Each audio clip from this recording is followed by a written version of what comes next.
каждый знает, чего он хочет, и каждый сюда приехал, понимая, что здесь будет происходить. Эти сборы возникли у нас. I leave weekend. I just come back for next 5 days. For me, it's gonna be fun day. For them, it's gonna be very hard days.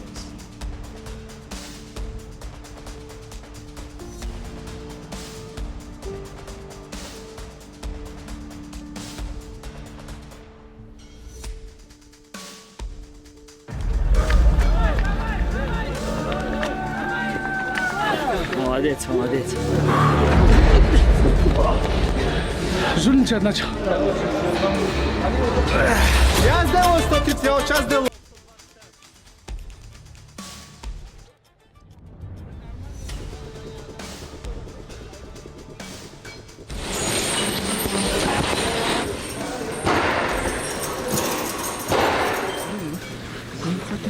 Таир, мала, ну что за дела же? Уая, Таир, эй! Шеф, штраф что надо сделать? Отжимание. Железно. Давай 50 отжиманий. Нет, иди, Он мой тренер сказал, беги.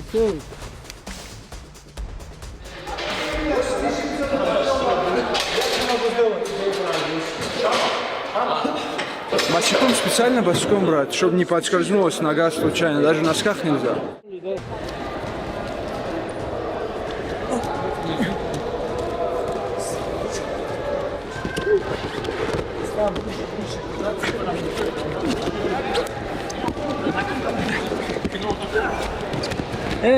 Мне нормально, если бы... Грани, когда ты должен остановиться. Я маленький подхват делаю, он все уже поставляет руку. И подо мной оказывается наоборот. Как только вы взяли ногу, если вы хотите туда перейти, надо его на себя дернуть и потом...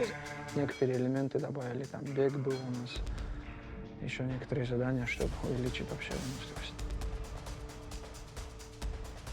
Обычно мы, когда на бой готовимся, мы проходим 3 этапа. Это базовый этап, специально подготовительный этап и уже подводящий этап.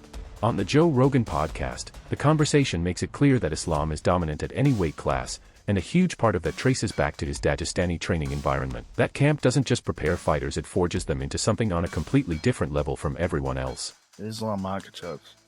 Dude goes up one weight class, goes up to 170. He was the 55-pound most dominant champion ever, most title defenses at 55 ever. Just dominates at 170, like every round. People are saying it's boring, but listen, man, it's boring if you're a casual. The fact that he was able to do it every round, it was a little frustrating because you wanted Jack to try to adjust, but he couldn't, man. Islam shut his game down right away. He low kick front leg real quick, had him limping real quick. Like within the first round, he had hit it 3 or 4 times. Bad. I imagine being Khabib, you know, just your protege is just coming in. And Khabib's even better than him. Right. That's what's so crazy. That's how good those guys are. Khabib said, you're going to be better than me. Crazy. Them Dagestani boys is here to stay. You know what's crazy, dude? Bilal Muhammad, you know, who was the champ at welterweight, went down to Dagestan to train with those guys, and he was like, I thought I trained hard. I really did. I thought I trained hard until I trained with those guys. That's what I'm going to follow that advice. If I ever have a son, I'm just dropping him. As soon as he's hit puberty, I'm dropping him off in Dagestan. Say, leave him here, forget. That's the thing they always say. Take him to Dagestan, 2-3 years, forget. Yeah, for real. For real. Then he comes back telling you what to do. It's real. That's how those dudes are really rolling out there. That's how they're really living. They pray 5 times a day. They're super religious. There's no gambling. There's no drinking. There's no partying. There's just training. Just training and training with a bunch of animals. Eating together, training together. Just getting after it every day, and then it's iron sharpens iron because everyone who comes out of there is a killer. What really stands out is how Rogan describes the lifestyle behind the dominance: intense daily training, strict religious discipline, and 0 distractions like drinking or partying. That complete absence of noise and shortcuts is exactly what separates these fighters mentally and physically from almost everyone else. Yeah, he is. I think he's legit. All those guys from Dagestan. That is a hard spot in the world, man. There's some killers coming out of that spot.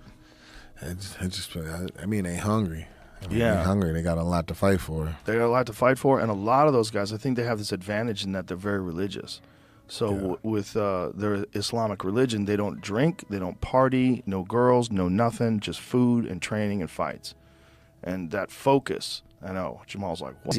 Shifting to the bigger legacy conversation, the Barnhill brothers debate exactly where a win over Garry would place Makhachev in the GOAT discussion, weighing how much it would actually move the needle. Makhachev can absolutely become the GOAT of the sport with 3 wins at welterweight. You know, if he can beat Ian, after the Jack Della Maddalena one, of course. If he can beat Ian Garry, Carlos Prates, and Michael Morales, I say we can kind of put the GOAT discussion away for a little while. Now, John Jones is still sitting in a pretty spot, especially after what happened in the co-main at the White House. But you know, Islam Makhachev going up from 155, which when he was there, you know, on his build up was the most stacked division. Of course, it kind of fell off while he was the champion, having to fight Volkanovski twice, who came up on, you know, on short notice and whatnot. So it didn't feel like the closest, you know, most competitive division, especially Arman Sarukian pulling out a day before the fight and him getting.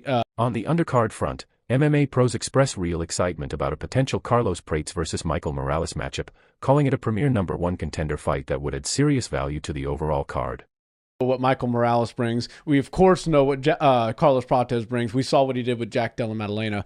And if anything were to happen to Ian Garry particularly, a little bit less on Islam, because if Islam can't fight and by the time this card happens, then I predict that they would just kick the can a little bit. But if Ian Garry somehow stubs his toe and can't make it to the fight, then you have 2 great options. I'd lean towards Prates to be the one that would get the step up, but I would love that fight. I would love to see that fight happen. I'd love to see it happen in Philly. I feel like this Philly card really could, you know, we don't have all the fights out yet, but just the main event alone is very interesting. It's reminiscent of Conor versus Khabib. It's sort of like the 2.0 modern version. Bringing a unique perspective to the conversation, Arman Sarukian draws on his own first-hand experience sharing the cage with Makhachev to offer a more nuanced take on the matchup. He credits Garry for his size and striking ability, but cautions that Makhachev's wrestling threat never really goes away, arguing Garry would need something close to a flawless performance to actually pull off the win.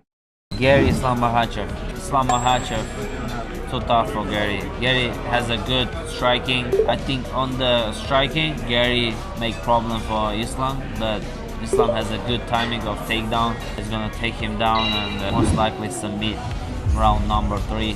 So, yeah. From a different angle, GSP throws his support behind Makhachev, pointing to his overall skill set and experience as the deciding factors in this matchup. Given GSP's own history as a champion and his understanding of elite-level game planning, that opinion carries genuine weight, even as he stops short of dismissing what Garry brings to the table. Islam Makhachev fighting Ian Machado Garry. Ian Garry, it's a tough opponent, very good striker, but Islam, once again, his goal going to be to bring the fight to the ground. If he's able to do that, he's going to have an edge. Islam has the edge in terms of skills because he's more well-rounded. He can do it all. Maybe he will eventually go up in the middleweight, try to go the 3-weight class club. Rounding out the chorus of predictions, John Jones also sides with Makhachev, adding his name to the growing list of fighters and analysts backing the champion.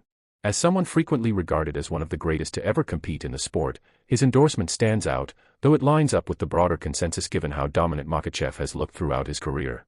John, please, one question for Russian MMA fans. Islam Makhachev versus Ian Garry, what do you think about this fight? Oh, I'm going with Islam because he has a wrestling background, and it's hard to beat wrestlers. So Islam, he may just be one of the greatest fighters in the world right now. It's me and maybe him. So I encourage him to keep going. Thank you so much. That covers the full breakdown on Islam Makhachev versus Ian Garry. As fight night approaches, more updates will continue rolling in from training camps, press conferences, and interviews, and every new piece of information has the potential to shift how this matchup is viewed, which is part of what makes it one of the most compelling fights to follow in the coming months. So now we want to hear from you. Who are you picking to come out on top? Does Makhachev add yet another championship to his already stacked legacy, or does Garry pull off one of the biggest upsets the UFC has seen in years? Drop your predictions in the comments, and if you enjoyed this breakdown, make sure to like, subscribe, and turn on notifications so you never miss the latest news. Thanks so much for watching.